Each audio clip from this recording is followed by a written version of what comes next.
Kita punya trauma, entah itu fiktif, entah nyata, entah apalah. Kita punya trauma kasus Siti Jenar. Orang yang mendalami la ilaha illallah secara intensif, ya, entah itu disebut kalimat sodo, bosuluk, boseloko, mbah kono semua. Orang yang memahami la ilaha illallah secara intensif, itu pasti menuju ilmu hakikat. Dan menuju ilmu hakikat pasti ngalami hakikat yang khoyali. Ini rungokno tenan iki. Hakikat yang nopo? Khoyali. Dan hakikat yang khoyali ini mulai menipu. Ya, kalau sudah begitu ruwet. Misalnya ngeten nggih. Ketika kula maca nggih diskusi ini utai perdebatannya Kalijaga mbek Siti Jenar. Saat itu ada Sunan Bonang juga. Kamu sujud pakai apa Kalijaga? Ya pakai jasad. Dari Siti Jenar. Daging kamu itu hanya onggokan daging. Nanti itu jadi bangkai. Dan setelah jadi bangkai itu habis. Kamu nanti ditulis Tuhan tidak termasuk yang sujud. Kebuat yang mbok sujud itu bentek. Mikir kan juga. Rugi ke sujud mbek bathuk mbek tangan. Jasad sampeyan ku entek. Ora ana sing crita kowe nak sujud mergo jasad itu mok sampeyan dadi bang. Lah nek ngono sujud ning hakikat ora usah bathuk, ora usah tangan, ora usah sikil, yo rohem iku lho kon sujud mbek pangeran. Nek sujud mbek fisik ku rugi wong fisik sampeyan. Mikir kali. Wong bolak-balik kali Joko iku mantan wali preman terus jadi debat pusing. Siti Jenar tahu belajar tak tahu meneng Irak. Sing jelas sing mulang gak sadem ora menangi. Wah, uang ini menjadi perdebatan. Sehingga keyakinannya kayak Siti Jenar, la ilaha illallah itu ya wahdatul wujud itu, innalillahi wa inna ilaihi. Selama ini kalau orang syariat misalnya, orang syariat itu kalau ada orang mati, misalnya Kak Ruhin mati, ini aku kan muni innalillahi wa inna ilaihi raji'un, saiki Ruhin wis mati. Mati itu balik ning penge. Itu cara wong hakikat kan salah besar. Orang mati itu tidak ada, cara ilmu hakikat dan orang mati itu tidak ada. Roh ini tersiksa di alam fisik. Jadi ruh-ruh ini tersiksa di alam fisik. Karena ketemu ning jasate ruh. Tersiksa dulu. Akhire wae mangane kudu kerja piring Jepang tersiksa roh. Asal roti memang tersiksa. Misalnya kiai pemangane dadak kudu pidato 2 jam bareng tersiksa. Roh kenapa? Tersiksa. Mergo roh ora buta mangan, ora buta ngombe, tapi gara-gara melok fisik. Paham ya? Lho ini tenang ilmu warai ya bener. Lah kula boten. Sampeyan betul lho guru waras maksudnya nggih. Artinya waras secara akademik karena ada referensi, ada marojek nggih. Waras secara hakikat. Kula niku umpama rasake sampeyan wis ilmu hakikat. Artinya saya juga ngalami ilmu hakikat. Lan ketika sing aran hikam wong ora tau muka safar ora dadi ulama. Wis entah sekian detik ulama itu harus pernah muka safar. Biar merasakan ilmu nopo aja. Tapi ilmu hakikat itu bisa dilogika kan sebelum sampai secara musyahadah. Paling enggak bisa sampai secara logika. Manusia itu mulai Nabi Adam sampai sekarang itu kan punya roh dan roh itu tidak makhluk. Dia roh itu tidak makhluk. Ketika roh itu diletakkan di jasad dia itu tersiksa. Karena ketika dia ke jasad fisik namanya mengalami keterpisahan dengan yang abadi. Dia ini ning jasad fisik tersiksa. Karena dia harus di alam yang kasat mata, alam mulki. Tersiksa. Ketika dia tersiksa, semelok ruhin, akhirnya dia mangane kangelan, akhirnya lesu mangan. Padahal roh gak butuh mangan, perlu dicatat roh gak butuh. Ya ora butuh gunung kidul barang, kan roh ora butuh rabi. Paham kan? Ya ora butuh putus cinta, ora butuh pegatan, ora butuh macam-macam. Paham? Tapi karena dia nemplek jasad sing butuh mangan, butuh rabi, butuh wedoan macam-macam. Akhirnya roh tersiksa. Suatu saat kalau roh ini dalam bahasa manusia mati, ini dalam bahasa manusia mati. Ini hakikatnya roh itu tidak mati, dia kembali ke habitatnya. Ini disebut innalillah. Kita ini dari awal ya dengan Allah.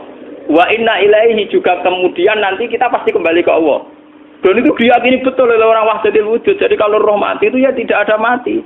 Roh sekarang itu kembali karena sudah lama mengalami keterpisahan mergo melok fisik-fisik dan ono kerja dasinan. Ono nggo proposal ruwet roh melok. Paham itu? Kita di roh iku napa melok roh? Lah roh ya tersiksa ngaku ra butuh mangan, ya ra butuh proposal bocah ngalor. Itu tersiksa. Makanya dalam cerita-cerita Jalaluddin Rumi yang otentik di kitab-kitab begitu. Ketika beliau mau meninggal, muridnya itu nangis. Dari Jalaluddin Rumi, kamu jangan nangisi saya ini mau pesta perkawinan. Kamu tidak merasakan penyesalan saya ini lama menyesal karena harus hidup bersama kamu. Terus saya ini tersiksa karena ngalami alam yang rusak, yang fana. Alam yang fana. Harusnya roh saya itu di alam abadi, bukan di sini. Maka jangan tangisi kematian saya. Kematian saya adalah kembalinya roh ke habitatnya. Semenjak itu kematian dianggap malam perkawinan karena roh kembali. Walhasil ngono iku cara ilmu tasawuf bahasa Arab jenenge wahdatul wujud, kena Jawa Yogyakarta Solo keadaan iku jenenge manunggaling kawula. Mergo sing rawan ngono rugen lho, Pak. Nek iki tak terangno detail. Dadi bathuk mesti iki buku sujud kan. Iku sampeyan ilang. Dadi seksine ora ono cara teorine sinten Siti? Rugi kowe. Bukan jadi ya kentur. Kali coba mantan preman jak debat terus kowe ora ngono mbok terus tak pateni kowe. Lah debat iki biar ra iso. Premane kumat. Ya sam preman jak debat ilmi. Ngono ku model. Kali Joko yo ora salah, dhisik Sayyidina Umar nggih ngoten. Umar sahabat top, lha jak debat atau milih tak patenane ya Rasulullah. Gak iso dene jak ilmiah. Mantar preman pasar rukat terus jadi sahabat top debat yang milih mate. Ada wonten cerita wong Yahudi njaluk keputusan Nabi, bareng wis diputusno Nabi cek mamang. Ndak tenang keputusane ngono dalam sengketa duniawi. Bariku takok ya Ali. Ya Ali, aku mau sowan ning Nabi Muhammad. Dikai keputusan tapi mamang cara kowe pilih. Sampai Ali dikai keputusan persis kanjeng Nabi. Cek mamang neh takok Umar. Apa marah aku mau singgone Muhammad, singgone Ali, kayak keputusan kok mamang mar. Cara kowe piye? Urusan duit. Entah ini, entah dia meleput buat apa? Uang diputus Nabi ora mar. Buat mati. Gawe. Mereka mantan apa? Cara mantan intelektual kan ya wajar wong Yahudi kok percaya Nabi. Kan bareng cara Ali wis gak percaya wis kandhani. Ora mesti cara ali jangan. Lah ora bapatene. Ya wajar wong Yahudi kok percaya Nabi, nek percaya ora situ Yahudi Muslim. Lah ali situ Gus Dur. Are Gus Dur beda piye tenang. Ali nyen ngoten watake ngoten. Nasibe padha. Ali itu ilmuwan yang jadi presiden gak sukses. Sing niru Gus Dur. Mergo ning dinggo nek wong pinter mimpin ra sukses. Wong pinter gampang maklumi. Lah misalnya kita jadi kiai wong pinter, Pak Yai santri ini pacaran, maksud jangan anak seni cawe super. Wah ruwet, terus malah dalil zinalina subuh syahwat minan. Piye pondok tanpa pelaturan paham ya, ruwet tau. Mulane aja geman, iki kiai pinter teman-teman aja geman. Sing biasa wae ana syariate sithik-sithik. Sing kamane ana santri pacaran tersinggung, ana santri nakal tersinggung, sing ana rasane lha donya ana napa? Jadi nak meguru kula nu urusan ilmu semi hakikat. Mon gitu. Sehingga kayak Siti Jenar, cara pandang Siti Jenar itu masuk betul ning gone pemikiran para santrinya. Kados Ki Ageng Pengging siapa masuk betul karena masuk akal. Cara mereka napa? Betapa ndak ada artinya fisik ini. Nah, kalau semua fisik ini tidak ada artinya, kemudian yang ada artinya itu roh, perjalanan apa? Perjalanan roh, sehingga diartikan inna lillah wa inna ilaihi raji'un. Inna sholati wa nusuki wa mahyaya wa mamati ku lillah. Lah kemudian sekarang sampean tak tanya misalnya ini latihan ilmu hakikat. Wa mahyaya lan penguripan ingsun. Kalau ingsun itu artinya fisik atau jasad, itu keliru besar karena jasad tidak pernah hidup. Yang hidup itu roh. Paham ya? Sekarang artinya wama mati itu apa? Kematian ingsun. Kalau roh itu tidak pernah mati, berarti kematian roh adalah keterpisahan dengan yang agung atau yang abadi. Dan semuanya itu lillahi rabbil alamin. Sehingga mereka mengatakan kematian itu satu pesta. Mulane kados Bilal ditakoki, ya Bilal, ketika murid-muridnya nangis bergape mati, Bilal ge seneng ae. Godan nalqal ahibbah Muhammad dan wa hisbah. Kalau nak mati malah senang tuh ketemu kekasihku. Sebab itu kematian tidak pernah jadi problem bagi mereka sing soleh, sing menembus ilmu hakikat. Paham? Tapi ilmu hakikat kayak ini itu yang diyakini Siti Jenar, diyakini Jalaluddin Rumi, diyakini para wali-wali wahdatul wujud. Dulu Syekh Husain sinten Al-Halal. Itu kemudian melahirkan prahara syariat. Prahara apa? Syariat. Sebab itu Wali Songo, oke Siti Jenar benar dalam filosofinya, tapi harus dibunuh. Karena menjadi prahara syariat. Sama dengan yang dikatakan Nabi itu benar, tapi menjadi prahara syariat. Akhirnya disomasi oleh Umar radhiyallahu anhu. Jadi sebetulnya sama, pola-pola ceritanya sama. Intinya sebuah ilmu hakikat harus dikawal napa? Syariat. Nggih kula bolak-balik, contoh paling gampang wit pisang. Wong nak mangan gedang kulitnya tetap dibuang. Tapi umpama gedang dari awal ora usah kulit, ra sido dadi gedang. Paham nggih? Meskipun kon ape dipangan ya dibuang. Tapi kita tidak bisa membayangkan pisang dari awal tanpa napa? Mbah kekeringan, mbah bosok, mbah ra sido dadi napa? Pisang. Terus pentingnya syariat lagi begini, malah penting ngaji wali-wali syariat yang pinter kados Sunan Kudus, kados Sunan Bonang.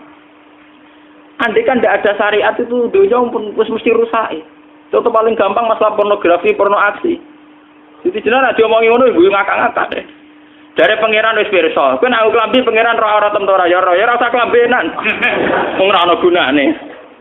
Kalau yang paling penting ku nazarullah, kenapa kowe klambenan barang, wong kowe klambenan ora pangeran tetep pirsa. Nyatane si jenar nak mulang nggih coba klambenan lah intine napa? Dinya ada nabi Sunan Bonang. Nah, aku percaya kabeh nazarullah ora usah napa? Klambenan. Tetapi teori ora usah klambenan iki dinggo tenan. Mulane nek pas wiridan aliran sesat ciri utama. Kira klambenan tenan. Lah ruwet to. Lho iki tenan iki cerita. Iki pentingnya ngaji nggih. Ben sampean ngerti variasi riwayat kemudian kita orang syariat harus kayak apa, kemudian kenapa menjadi aliran wahdatil wujud. Nah terus kita-kita ini ya, kita-kita ini kan orang syariat. Memang kelemahan orang syariat itu akeh kok sampean-sampean. Siji mesti ra kramat. Modele ora di dhuwit ya bingung. Ruwet. Urip wong syariat lho apa? Dineng bojo wedi, dineng tangga wedi, pengaruhe menurun. Pancen orang syariat itu banyak kriminal tauhidnya itu memang jelas. Malah kiai-kiai fikih nak ketemu kiai-kiai sing setengah jaga wedi mergo iso nebak atine. Ndekne meriang langsung. Sing kiai ra tau salat keramat padahal ngambungan wong. Sungguh dino sholat 4 waktu kok ora tahu keramat. Wong ape buah utang tanggane iku keramat apane? Sing kono ngawur-ngawur sowan pirang. Meriang oleh syariat ngadepi wong hakikat napa? Mulane jogeman gitu dadi wong syariat sing ngene iku bahaya. Nah kula mboten ngarah. Sampai dadi wong syariat sing ra keramat. Bahaya sekali itu bagi perjalanan agama. Kalau sering ketemu kiai-kiai sing terkenal keramat, terkenal keramat di juwaduk tiang-tiang hakikat. Ditantang kanca-kanca kula wani, nah tantang aku tetep rawani kok. Mikir deh. Karena orang yang sama-sama ke jalur hakikat tetap punya alamat, tetap wonten simahum fi wujhi min asaris sujud. Cara pandangnya mesti sama. Kalau nanti ketemu murid, ya artinya yang ikut aliran Siti Jenar, dia ada sholat, ada apa, hidup di satu tempat gitu. Padahal dia bisa baca ihya. Dulu pernah mondok di Mekah, pernah di Irak. Itu ya meresahkan para kiai. Kemudian sebagian mereka minta saya suruh ketemu. Ya walhasil kalau ketemu. Ketemu pertama ya. Jenengan Gus Ba, tapi zaman roh jenengku teu pernah tak arani muka sapa. Nggih biasa mawon. Kula ora usah kenal jenengan nggih kenal. Dadi nggih kula biasa mawon. Lah niku pernah ngajari ajaran. Saya lha Gus ning donya tak enteni mau turu-turu ngenteni mati ngono Gus kok repot. Jawaban kula terus ya. Sampai dari wong hakikat wong ngenteni mati barang. Ya mati yo saiki iku. Rasa ngenteni saiki padha-padha wis napa? Wis mati. Ya saiki wis padha-padha wis urip. Wis padha kabeh. Nah cara ilmu hakikat itu kan terus sama semua. Napa? Sama semua. Tadi makanya itu tadi. Kalau baleni malih logika hakikat itu begitu ya. Roh itu ditiupkan oleh Tuhan ke kita. Kemudian roh karena ikut alam fisik, alam jasad, roh ngalami yang kita alami. Nggih. Ketika roh ngalami yang kita alami, dia tersiksa. Nah, ketika roh sudah terpisah dari jasad yang mengekang, yang memenjara ini, dia senang terus kembali ke Tuhan. Ini disebut inna lillahi wa inna ilaihi. Lah jasad ini kemudian menurut ilmu hakikat tidak ada gunanya sama sekali total. Hilang di telan tanah. Lah kalau begitu jasad iki nak mbok agul-agulan. Gusti bathuk kula tak nggo sujud tangan kula ndi buktine tangan wis ora ana. Bathuk wis ora. Mulane dari Siti Jenar, hanya wali bodoh kayak kalian yang punya ajaran bodoh begitu. Malah rasupan terus. Mulane Sunan Kalijaga semangat kon mateni mergo tambah omongane glodro nduk ndi. Tapi yang enggak disadari Siti Jenar yaitu tadi. Inti dari ilmu hakikat itu kan tunduk sama kersane Tuhan. Kalau sudah tunduk pada kersane Tuhan, kalau kersane Tuhan roh kita harus di jasad. Dan wujud jasad kita ini juga karena kehendak Tuhan. Kenapa yang wujudnya jasad yang karena kehendak Tuhan engkau ingkari? Sementara wujudnya roh tidak kamu ingkari. Toh wujudnya jasad ya bi iradatillah wa bi masyiatillah. Wujudnya roh ya bi wujudit bi masyiatillah wa ira. Harusnya fungsi jasad juga harus kamu akui toh Siti Jenar. Wong sekarang kita punya jasad ya bukan karena kita, karena kehendak Allah. Kenapa kamu ingkari? Berarti kamu ingkari kehendak meneng Siti Jenar.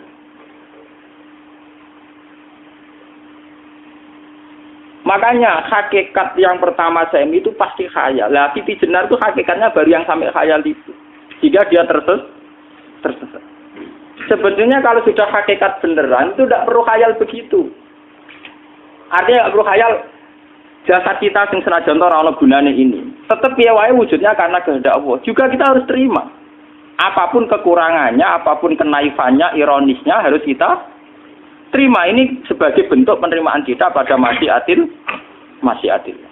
Begitu juga keadaan roh kita sebagai penerimaan atas masyiatil. Meskipun ada teori-teori roh yang lebih valid. Lebih valid misalnya begini. Kanjeng Nabi itu suatu saat ininya terputus karena perang Uhud. Itu Kanjeng Nabi dia dolanan drijine ini. Napa cara niki napa jari jemari Nabi putus. Iki dolanan. Jadi Nabi sendiri kadang sering ngajarkan ilmu hakikat. Hal laki illa usbun udmiyat wa fi sabilillahi ma la fi. Kowe ora trimo fisik, bentuk fisik jari jemari sing ditetir berdarah. Tapi nak kue fisabilillah ayo wis balik ning habitatem. Sehingga kenapa para sahabat itu ketika dicincang, ketika putus tangannya, putus kakinya, sahabat yang usul ke ilmu hakikat itu malah senang. Karena jasad kita ini kan ila sabilillah menuju jalan Tuhan. Sekali dia sudah terluka fisabilillah itu sudah menemukan formatnya. Cara teori Cina sudah menemukan formasinya. Paham gitu? Orang kok malah ngeluh itu berarti goblok nek ngeluh paham no? Paham napa? Jadi, makanya Nabi ngertikan ya itu sudah ketemu formatnya. Ketika rohnya para syuhada nanti kembali ke Tuhan ya ketemu formatnya lagi. Itu disebut wala taqulu lima yuqtalu fi sabilillahi amma. Dia tidak mati sesuai formasi awal, yaitu roh kembali ke Tuhan dan jasad ikut mengawal. Nah itu Nabi kadang ya pakai ilmu hakikat begitu. Mulane kula bolak-balik matur, kula niku nggih mulai umur 20 tahun napa pinten. Kula asline nggih gadah penyakit dan ekstrim penyakit saya. Sampai saat ini kula nak ngobatno ndak lebih 50% nggih karena saya tetap berpikir. Misalnya cara syariat kan berobat, tapi cara hakikat apa betul keberadaan saya di alam ini penting. Sehingga aku kepengen urip tak bela-belani ngantek ratusan juta. Jangan-jangan penting mati ikuti bang uripku. Lah nak ngono lha apa tak bela-belani? Entek ratusan juta. Jadi misalnya kita berobat ya mau, ya cari nabi kan berobat ya berobat. Pokoknya kita Islam nggak sih mau geruduk kadang orang paham. Sekali kamu mengamati dengan sisi hakikat, coba sekarang sampean pikir, coba sekarang nggak pakai logika hakikat, pakai logika syariat saja. Saya ini misalnya asetnya 10 juta, misalnya, saya punya aset 10 juta. Tapi misalnya aku rugi nawar atau dipengaruhi di masa depan sama nih, kalau pulau kan soalnya cara teori di masa. Misalnya kulo ruhin, artinya kere di duit 10 juta aset. Tujuan saya sembuh kan supaya aku iso sembuh sehat, engkau iso kerja untuk anak. Tapi karena saya sakit nanti operasi tidak 10 juta. Operasi tidak 10 juta. Wong aku repera mesti iso marisi anak. Apa meneh nak duit 10 juta tak ada gue berobat malah jelas ra iso marisi. Lah nak ngono penting matiku ya dibagi 10 juta. Karwan iso diwaris langsung. Sementara anak aku mari dibiayai 10 juta, orang mesti mari 10 juta mesti entek. Artinya tidak ada jaminan kalau berobat itu secara visi ke depan lebih baik. Soalnya malah ngentekno donya nggak jelas akibat positifnya. Misalnya tetap lumpuh duwe teori loh. Bapak artinya apa? Teori hakikat tetap lebih benar bahwa hidup itu tidak ada artinya. Semua itu tidak ada artinya. Berobat apa enggak berobat semuanya tidak ada arti. Teori loh gini. Sehingga kalau kita tengah-tengah aja tengah-tengah kados kula misalnya lara nggih berobat. Gusti separuh kalau ngelakoni syariat, tapi sebagai kalau ulama fikih, separuh kalau lakoni apa? Jadi kalau tetap buatan ngarah obat 100%. Tapi orang ngarah berobat, wong kalau tiang apa? Syariat. Tapi memang faktanya itu begitu. Cara Kanjeng Nabi kadang Kanjeng Nabi berobat. Kadang Kanjeng Nabi wis nikine tercincang dige guyonan. Wahal lagi illa usbuun udwiyat. Ora mbok driji sing gak melok-melok. Nah, bukti bahwa jasad ini begitu tidak penting. Kayak Sayyid Hamzah. Menurut Sayyid Hamzah nganggep wahyu bentone ra karuan. Kalau teori Siti Jenar itu benar, teori Jalaluddin Rumi benar teorinya ya ora kok ra salate lho nggih, maksudnya kok nganut ra salate. Benar cara analisis roh. Ketika Sayyid Hamzah dinyatakan mati oleh manusia, oleh hukum manusia dinyatakan mati karena dia sudah tidak bergerak. Dalam teori hakikat kan rohnya Sayyid Hamzah sudah fi khawasili tuyurin khudrin. Rohnya sudah diambil Tuhan, tidak mati. Paham ya? Ketika rohnya Sayyid Hamzah sudah diambil, jasad ini sudah tidak punya rasa. Sekarang secara syariat kasat mata kita tahu, wong jasad nak diinfus, di sayat-sayat dioperasi ora kroso. Apa meneh saiki ruhe wis bisa. Lah ya jasad itu cek gampange, dioperasi dibius saja terus tidak kerasa. Apalagi rohnya sudah diambil. Nah saiki bayangkan, ketika Sayyid Hamzah itu sudah di atas, ini kira-kira dulu wahsi rak wong bentuk. Lho wong kok baca igabus. Ketika jasad benar-benar tidak penting, kemudian jasadnya Sayyid Hamzah kan dicincang oleh wahsi. Ketika rohnya sudah diambil kan Hamzah tidak merasakan. Berarti Sayyid Hamzah guyu-guyu wahsi. Wahsi cek bentuk nih gabus dicincang. Paham ya? Lho ini tenang. Artinya ketika pandangan manusia iba kepada Sayyid Hamzah karena dicincang, dimutilasi oleh wahsi.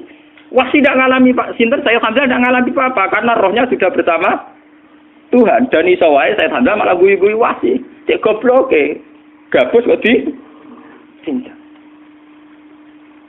Lah nak ngono rak mirip, makanya nggih. Dalam hal ini itu dalam teori roh itu sebetulnya Siti Jenar tidak sesat dalam teori roh. Tapi jangan katakan itu penemuannya Siti Jenar. Siti Jenar itu terlambat. Sebelum itu ada Husain Al-Khallas, sebelum itu ada Jalaluddin Rumi. Sebelum itu juga ada sahabat, ada nabi. Cuma cara aplikasinya Siti Jenar melenceng. Jadi jangan katakan kok tak kampus-kampus, iku pendapat Siti Jenar itu malah goblok meneh. Siti Jenar iku wis anut, paham nggih maksud apa? Wis anut. Nah, teori yang sama terjadi pada Yesus Kristus. Ketika Yesus misalnya secara lahir dicincang, dimutilasi, diapakan oleh orang Yahudi. Sebetulnya rohnya dia sudah bersama Tuhan, kembali ke Tuhan Bapa, nah cara Kristen.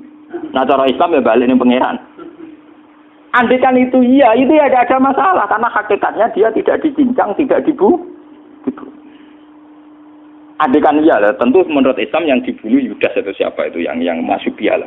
Tapi sama sebetulnya teorinya sama. Kalaupun iya tidak ada masalah. Oke, kalau misalnya Nabi Isa karena ada kontroversi menyangkut dia atau Yudas. Sekarang yang Zakaria dan ya.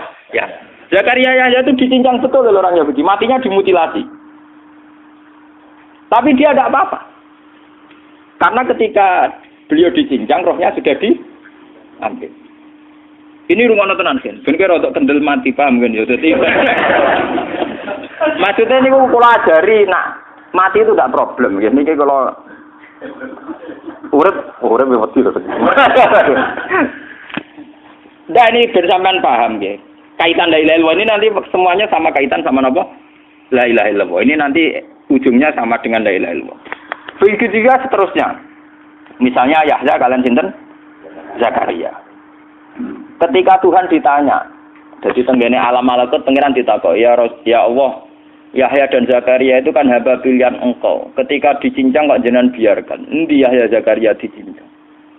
Aku iku ora goblok dari pengiran. Sedurunge dekne dicincang jasate ruhe tak jupuk. Dadi dekne ora krasa blas. Begitu juga ning tafsir-tafsir sampean lihat wa Maryama Sayyidah Maryam yang istrinya Fir'aun. Itu kan dia iman sama Nabi Musa. Asiyah imro'ati napa? Fir'aun. Asiyah imro'ati Fir'aun, ya. Itu kan dihukum oleh Fir'aun. Ketika mau ditumpahi napa? Batu besar. Iku Allah ketika di pangeran, ya malaikal mauti, cepat ambil rohnya sebelum dihunjami batu besar. Terus rohnya diambil. Sebab itu dalam hukum Tuhan, Tuhan itu tidak merasa bahwa Tuhan membiarkan Asiyah, membiarkan Hamzah, membiarkan Yahya, membiarkan Zakaria. Dalam hukum Tuhan, semua orang ini roh-roh terhormat. Akhirnya nak anggo teori iki sing nyincang malah goblok, wong gabus goblok cincang ora lho. Nak anggo teori iki malah berbalik, sing goblok sing nyincang. Paham? Yo ora kok sesuai sampean kiaskan saja. Wong dibius wae disayat-sayat gak krasa. Kaya apa nak ruhe bener-bener wis tercabut terpisah. Rasane nang ndi? Iku sing disebut wala taqulu limayuk talu fi sabilillah napa? Lah kemudian roh ini kemana?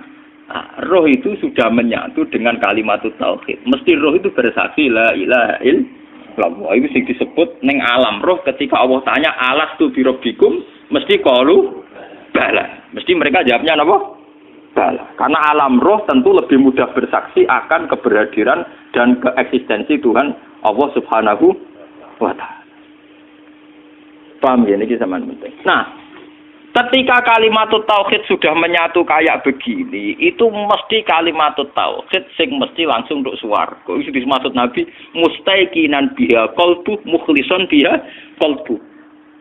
Ati itu qalbu kan nggak bisa kamu artikan jantung atau liver kayak teori modern sekarang. Misalnya qalbun itu apa? Jadi kiai qalbun itu jantung. Nah ngono beda mek liver. Lah nek liver apa kabidun niku akal-akalan aja padha ora paham.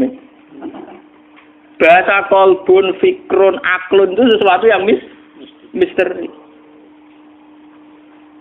Lah, roh ini kemudian dengan kalimat tauhid sudah menyatu disebut mukhlishon biha kolbu. Ada tingkat kemurnian hubungan roh dengan kalimat tauhid. Lah kalau begitu pasti dakhalal jannah. Karena tidak mungkin kalimat tauhid kok dineraka. Lah ini ngomong masalah-masalah hakikat.